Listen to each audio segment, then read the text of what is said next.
Alhamdulillahi Rabbil Alamin. Wa bihi nasta'inu ala umuri dunya waddin. Assalatu wassalamu ala asyrafil anbiya'i wal mursalin Sayyidina wa habibina wa syafi'ina wa qurrati a'yunina wa maulana Muhammadin wa ala alihi wa ashabihi wa ansarihi wa junudihi ajmain. Qalu subhanaka la ilma lana illa ma 'allamtana innaka antal alimul hakim. Allahumma arinal haqqa haqqa warzuqna tiba'ah wa arinal batila batilan warzuqna tinabah. Walhamdulillahi rabbil alamin. Hadirin hadirat jamaah Jam'iyah Madrasatul Al-Atasiyah hadakumullah, amin.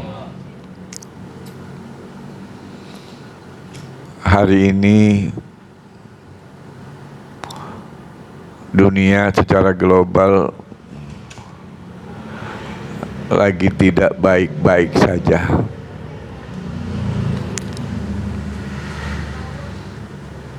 Masyarakat dunia gelisah.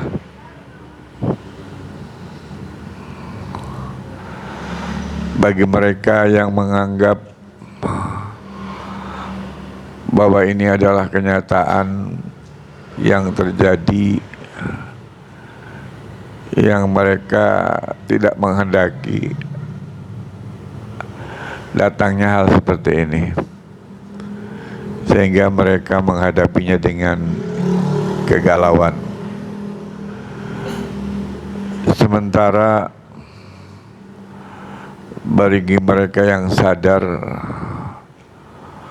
bahwa hidup di alam dunia ini adalah seperti laut yang kadangkala pasang, kadangkala surut, maka mereka akan lebih tenang menghadapi hal yang seperti ini dengan hidup secara lebih hati-hati dan berbuat sesuatu semaksimal mungkin. Yang dilakukan adalah yang membawa dampak positif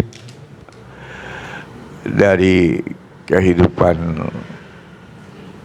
kita semua. Solusi yang dicari oleh mereka dengan berbagai elemen yang ada, maka salah satu diantaranya adalah agama. Di satu sisi agama menjadi momok buat mereka, untuk kemudian mereka semakin bingung untuk apa yang harus diambil dan tindakan apa yang terbaik dalam mencari jalan keluar di suasana yang tidak baik-baik ini. Sementara kemudian agama, bagi yang sadar bahwa memang itu adalah yang harus segera digali lebih dalam isi kandungannya, dan ini yang kemudian akan membawa kepada kebaikan yang seimbang antara kebaikan duniawi dan kebaikan yang akan diterima kelak di akhirat. Hadirin kaum muslimin, semua terjadi karena adanya ketidakadilan kita dengan melihat jati diri kita sendiri.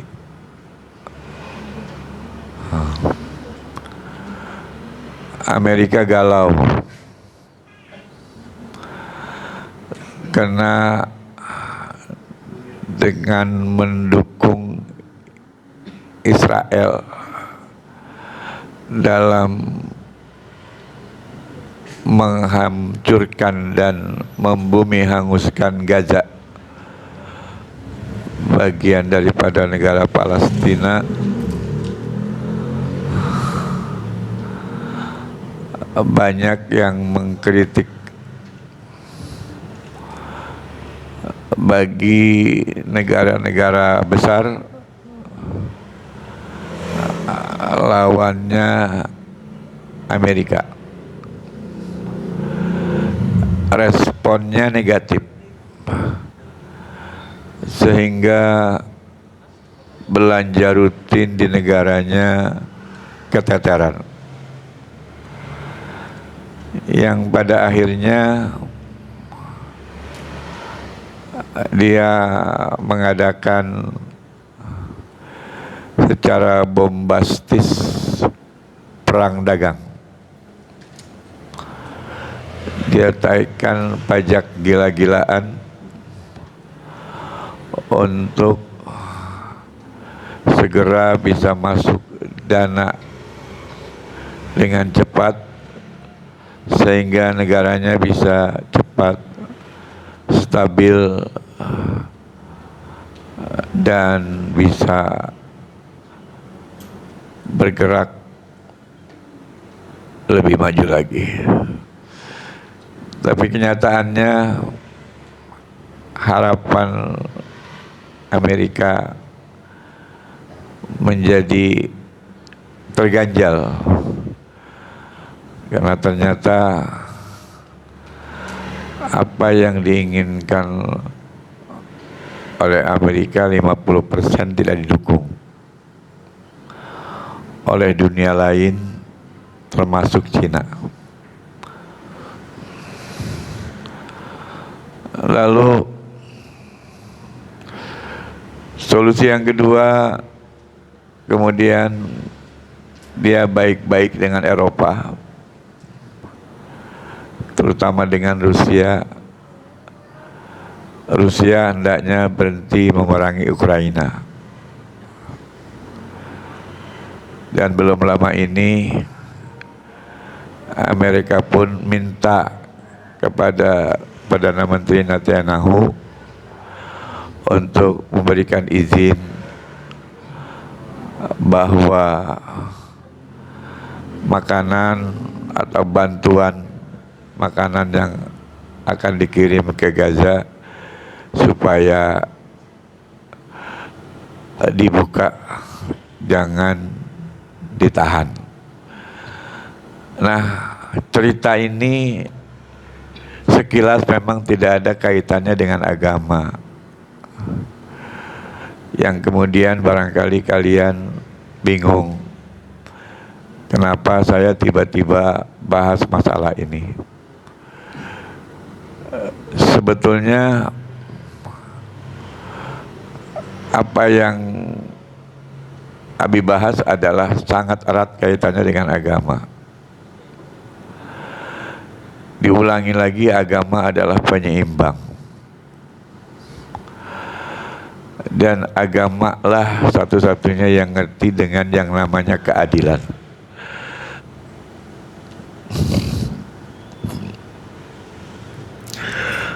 Adanya gonjang-ganjing seperti ini karena hilangnya adil. Dengan hilangnya adil, adanya kecurangan. Oleh karena itu, seiganya kita bukan kemudian berdiam diri, apalagi nggak tahu, karena diamnya nggak paham. Jangan berdiam diri, artinya harus kita belajar tahu. Ketika kita merasa sedih, genosida, pembunuhan massal kepada masyarakat Palestina dari Israel itu, yang sampai hari ini sudah mencapai 60.000 orang, kurang lebih, orang yang tidak berdosa dibunuh, terutama anak kecil, masjid, rumah ibadah ribuan yang hancur, gereja juga. Ini adalah bukti hilangnya keadilan dan timbulnya kecurangan. Sementara Allah berfirman dalam Al-Quran, Innallaha ya'muru bil adli. Allah menganjurkan apapun dan dilaksanakan dengan cara adil. Kalau perang ya perang. Tentara lawannya tentara, bukan tentara nembakin rakyat. Tentaranya nggak ditembakin misalnya gitu. Itu namanya adil. Kalau yang lain minta damai, namanya perang udah lama damai. Karena itu permintaan bukan dari satu negara.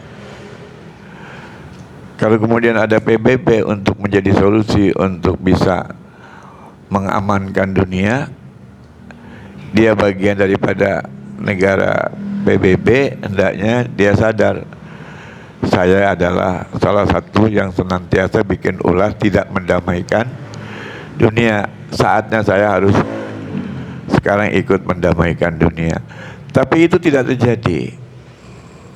Nah, atas semua kejadian yang seperti ini yang kita lihat dengan kasat mata kita ini, bukan kemudian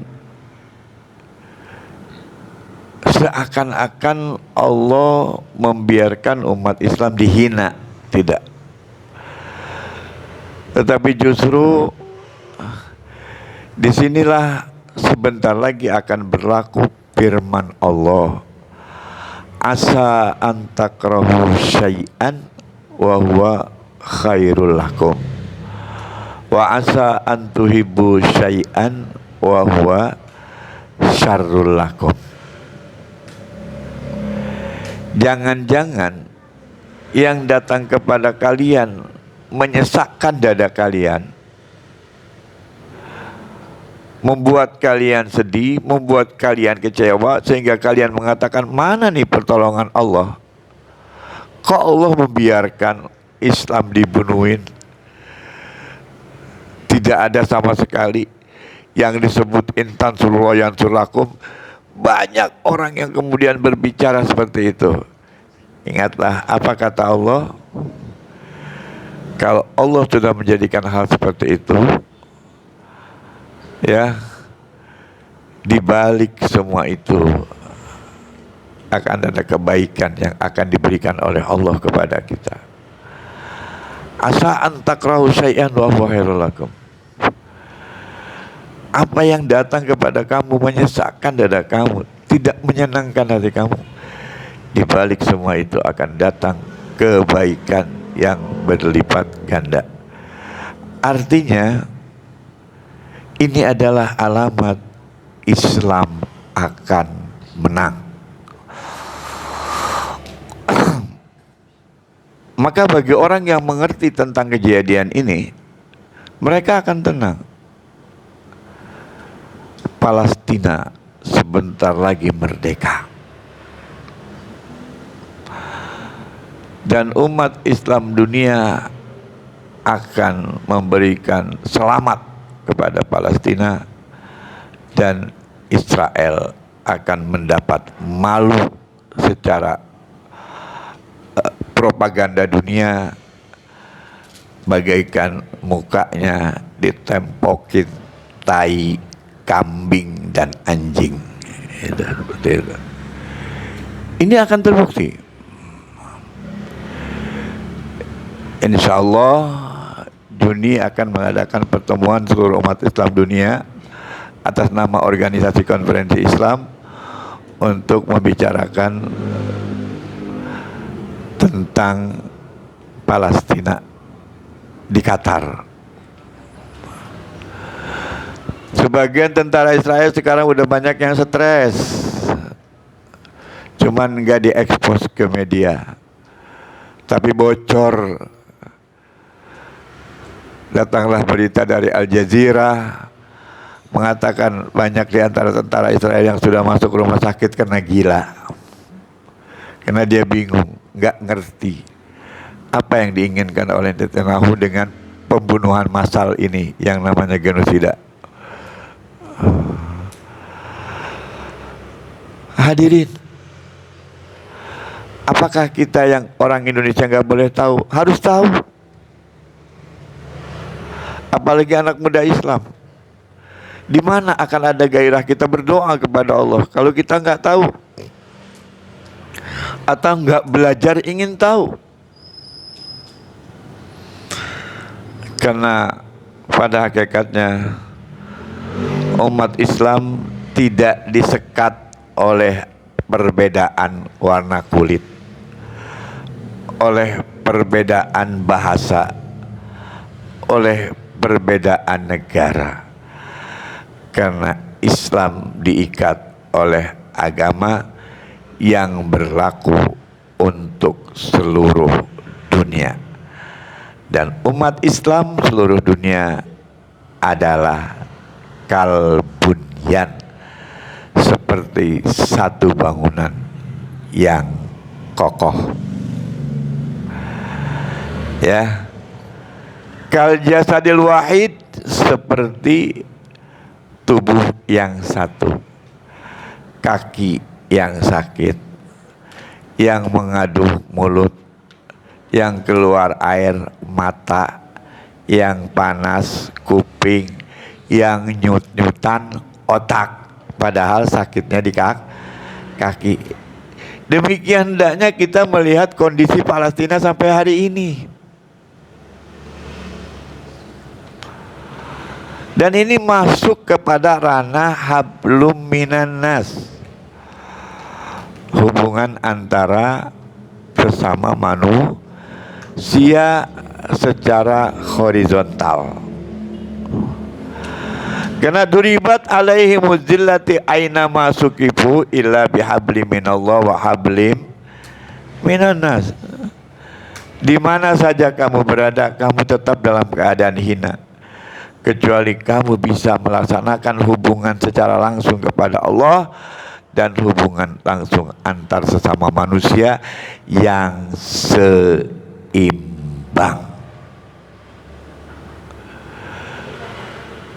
Hadirin, hadirat, hadakumullah. Umat Islam Indonesia sangat dicintai oleh warga Palestina.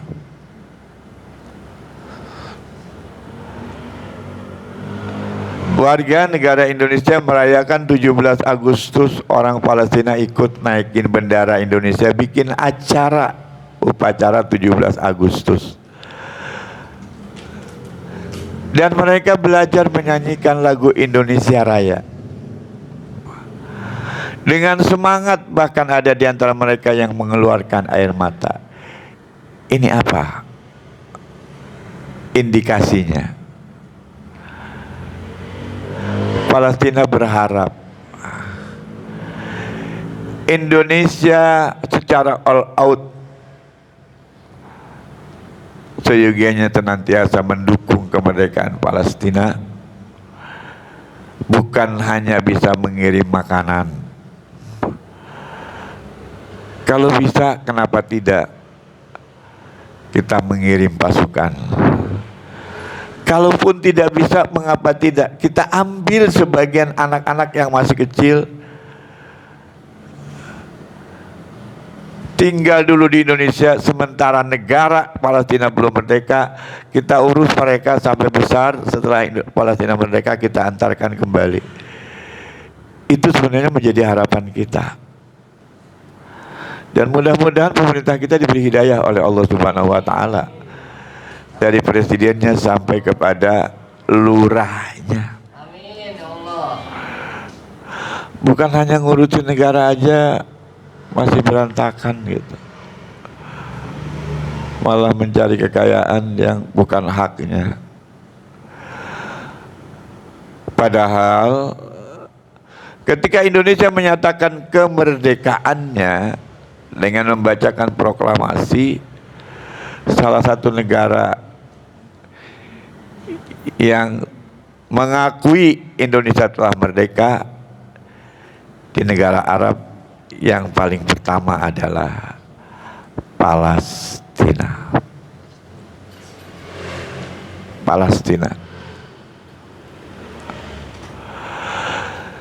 Di dalam beberapa literatur lama,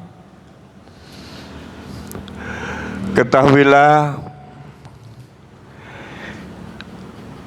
bahwa nanti menjelang dunia kiamat akan turun imam yang maha adil,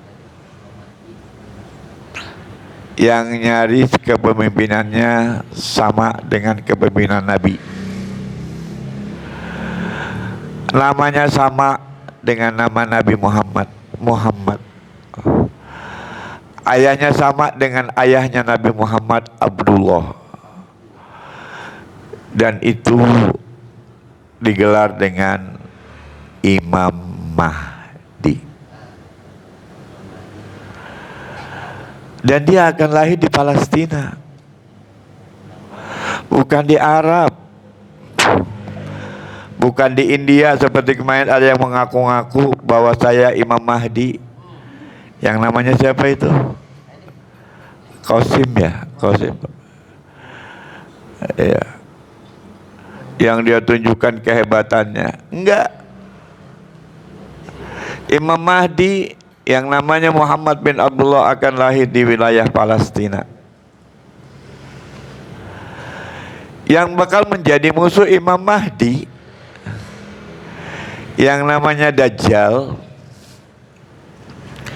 dia akan lahir di Palestina.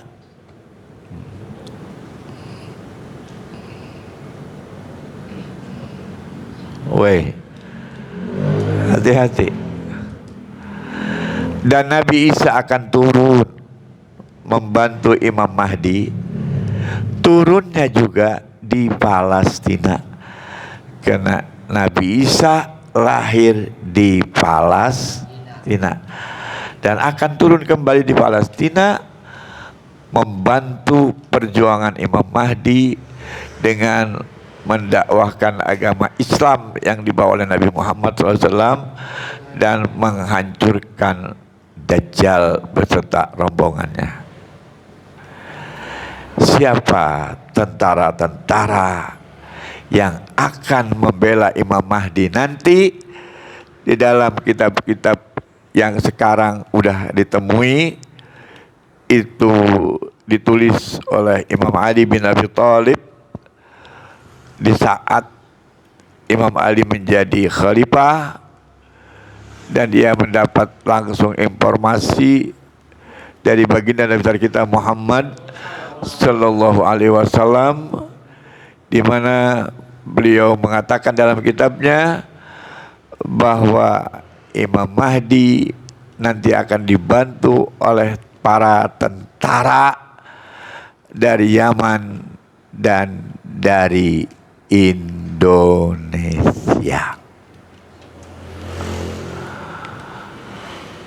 Maka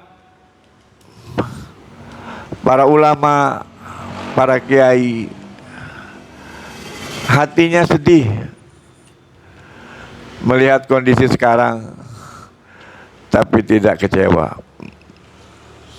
Terus berdoa kepada Allah, menanti janji Allah, di mana setelah menemukan kesulitan, di sana akan ada kebahagiaan. Sebaliknya, hari ini Israel sedang tertawa terbahak-bahak. Ditumpukan mayat umat Islam yang terzolimi. Ingat, asa antuhibbu syai'an wa huwa syarrul lakum. Hai Israel, boleh kalian hari ini bahagia, boleh kalian hari ini senang, besok Allah akan tunjukkan kejayaannya, kalian semua akan bersedih. Kalian akan hancur. Bahkan tidak hanya manusia yang akan menghancurkan Israel. Ketika Israel ngumpet, batu ikut bicara, menginformasikan kepada kelompok umat Islam, tuh di situ ada kafir, bunuh. Tuh di situ, kecuali dia bisa berlindung di pohon barkot. Lalu dia menemukan hal ini ada di dalam kitab. Dia pun menemukan dan kemudian dia nanam pohon barkot. Jadi dia tertawa lagi. Hai umat Islam, kamu tidak akan bisa menemui kami, karena kami menemukan informasi bahwa andai kami ngumpet di balik pohon barkot tidak akan bisa ditemui. Tiba-tiba ujug-ujug pohon barkot yang udah ditanam oleh mereka belum lama ini angus kebakaran tanpa diketahui asal api yang datang membakar pohon barkot yang ditanam oleh mereka. Inilah barangkali yang seyogianya umat Islam Indonesia mendengung-dengungkan hal itu, bukan membicarakan hal-hal yang tidak ada artinya. Palestina sedang menderita. Palestina sedang kelaparan. Palestina sedang kehausan. Lalu pertanyaannya, senangkah kita andaikan kemudian Gaza semua penduduknya mati? Inna lillahi wa inna ilaihi. Siapa yang jaga Masjidil Aqsa? Siapa yang menjaga tanah suci nomor 3 di dunia kalau bukan orang Palestina? Maka Abi yakin Allah bukan membiarkan Palestina, tapi nunggu saat yang tepat untuk Allah hancurkan Israel sampai ke akar-akarnya dan menjadikan Palestina menang untuk kedua kalinya di dalam memperjuangkan dan mempertahankan agama Allah, juga mempertahankan tanah suci yang pernah diinjak oleh Nabi Muhammad ketika Isra wal Mi'rajnya malam 27 Rajab. Itulah sejarah yang tidak bisa kita lupakan. Jangan belajar lupa bahwa Palestina pernah didatangi oleh Nabi Muhammad, menjadi tempat persinggahan ketika Isra, sebagaimana Allah menyatakan dalam Al-Quran, Subhanalladzi asra bi abdihi lailan minal masjidil haram ilal masjidil aqsa. Dan itu adanya di Madinah, di Palestina. Kemudian dari Masjidil Aqsa Nabi naik sampai ke Sidratul Muntaha bertemu dengan Allah. Palestina yang pernah dihormati, Palestina sekarang sedang berduka. Wahai kaum muslimin, rakyat Palestina, kami jauh di mata, dekat di hati. Hati kami menyatu dengan kalian. Hati kami selalu mengadu kepada Allah untuk kemenangan kalian. Kami senang andai kata kalian merdeka. Kami sedih manakala kalian sampai hari ini belum merasakan kemerdekaan. Ya Allah, bukakanlah pintu kemenangan dengan segera kepada rakyat Palestina, penduduk Gaza, penjaga garda terdepan Masjidil Aqsa, tanah suci Darussalam yang kau janjikan kepada kami Siapa yang bisa sholat di Masjidil Aqsa, Kau anugerahkan pahala ribuan kali lipat dari masjid-masjid yang ada di negara kami. Inna fatahna laka fatham mubina. Inna fatahna laka fatham mubina. Inna fatahna laka fatham mubina. Ya Allah, berikan kemenangan kepada kami dalam memperjuangkan Islam dengan kemenangan yang nyata. Kalahkan musuh kami ya Allah dengan kekalahan yang nyata. Hancurkan panji-panji mereka ya Allah, karena mereka telah menghina kami, mencaci agama kami, menghina para nabi-nabi kami, termasuk baginda besar kita Muhammad sallallahu alaihi wasallam. Mudah-mudahan malam ini Allah memberikan hidayah kepada kita untuk mau setiap hari senantiasa kita mengangkat tangan ketika kita berdoa untuk keluarga kita, berdoa untuk negara kita, berdoa pula untuk saudara-saudara kita yang ada di Palestina, yang ada di Kashmir, yang ada di Pakistan, yang ada di daerah-daerah lain yang sedang berkecamuk perang. Mudah-mudahan Islam dengan agamanya, Muslim dengan anutan dengan kepada agama Islamnya diberi kesuksesan dan kemenangan.